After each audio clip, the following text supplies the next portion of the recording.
बहुत समय पहले की बात है। एक छोटे से गांव में एक बच्चा था, नाम था अमोल। अमोल बहुत ही समझदार और उत्कृष्ट सपनों का पीछा करने वाला था। उसके पास एक पुरानी किताब थी जिसमें विशेष जादुई कहानियां और उनके रहस्य थे। अमोल रोज उसी किताब को पढ़ता था और उसमें छुपी हुई प्रेरणाओं से प्रेरित होता था।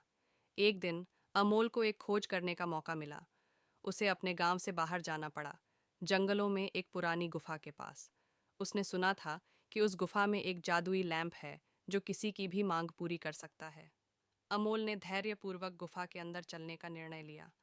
गुफा के अंदर उसने वास्तव में जादुई लैंप पाया। उसने लैंप से बाहर आई एक जादुई जिन्न से मिला। जिन्न ने अमोल से कहा, तुमने मुझे लैंप से बाहर निकाला, अब तुम्हारी कोई एक मांग पूरी करूं। बस बताओ, तुम्हें क्या चाहिए?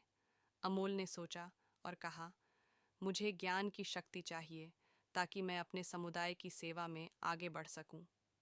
जिन्न ने अमोल की मांग पूरी की और उसे अनगिनत ज्ञान की शक्ति दी। अमोल फिर से अपने गांव लौटा और अपने ज्ञान का प्रयोग करने लगा। उसने गांव वालों को सिखाया, उन्हें जानकारी दी और उनकी समस्याओं का समाधान किया। अमोल ने अपने ज्ञान का उपयोग करके अपने समुदाय को बड़ी समस्याओं से निकालने में मदद की। गांव में अमोल की प्रशंसा होने लगी और उसके नाम से गांव का नाम रोशन हुआ। लेकिन अमोल को यह बात भी महसूस हुई कि ज्ञान और शक्ति का उपयोग सबके भले के लिए होना चाहिए और वह इसे अपने लिए नहीं रख सकता।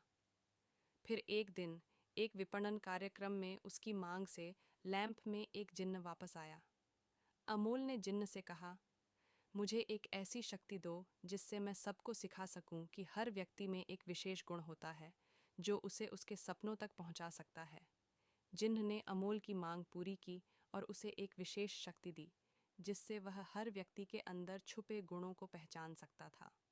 अमोल ने फिर से अपने समुदाय की सेवा में अपनी नई शक्ति का प्रयोग किया और सबको एक सुनहरे भविष्य की दिशा में मदद की।